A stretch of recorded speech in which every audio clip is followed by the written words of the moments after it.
আল্লাহু গফুরুর রহিম, নিশ্চয় আমি আল্লাহ অতি ক্ষমাশীল এবং অতি দয়ালু। আল্লাহর উপরে ক্ষমাশীল এবং দয়ালু দুনিয়ায় কেউ আছে? বলেন, কেউ আছে? দুনিয়ার মানুষের দয়া হলো সীমিত, কিছুদিনের জন্য থাকে।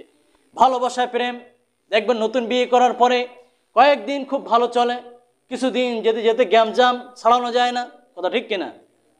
এই জন্য তাফসিরের ভিতরে এসেছে দুনিয়ার মানুষের ভালোবাসা হলো সীমিত, কিন্তু আল্লাহর ভালোবাসা হলো অসীম। যে আল্লাহ মানুষকে এত ভালোবাসেন, যে ভালোবাসা দুনিয়ার মানুষ কখনো বাসতে পারে না। সকলে বলে সুবহানাল্লাহ। আল্লাহ বলেন, আল্লাহ রসুল বলেন যে মানুষ যতটা নিজেকে ভালোবাসে, আল্লাহ তাআলা তার থেকে হাজার হাজার লক্ষ লক্ষ গুণ তার বান্দাকে বেশি ভালোবাসে। সকলে বলে সুবহানাল্লাহ।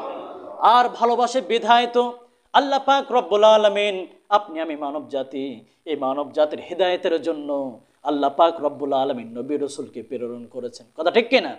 অসংখ্য নবী রসুল দুনিয়াতে এসেছে, আদম আলাইহিস সালাম থেকে শুরু করে ঈসা আলাইহিস সালাম, মুসা আলাইহিস সালাম থেকে শুরু করে ধারাবাহিকভাবে শুরু করে আমাদের নবী হযরত মুহাম্মদ মুস্তাফা সাল্লাল্লাহু আলাইহি ওয়াসাল্লাম পর্যন্ত এই নবী রসুলকে আল্লাহ প্রেরণ করেছেন এই জন্য যে আমি দুনিয়ার জমিনে মানব জাতিকে প্রেরণ করলাম। এই মানব জাতিকে প্রেরণ করার পরে এই মানব জাতি কোন পথে চলবে তারা যেন পথভ্রষ্ট না হয়ে যায়, আমি আল্লাহর বিধান থেকে তারা যেন দূরে না সরে যায়, কোন পথে চলবে এই সঠিক পথটা দেখানোর জন্য আল্লাহ পাক রব্বুল আলামিন নবী রসুলকে প্রেরণ করেছেন। সকলে বলি সুবহানাল্লাহ। এই জন্য নবী পাঠিয়েছেন।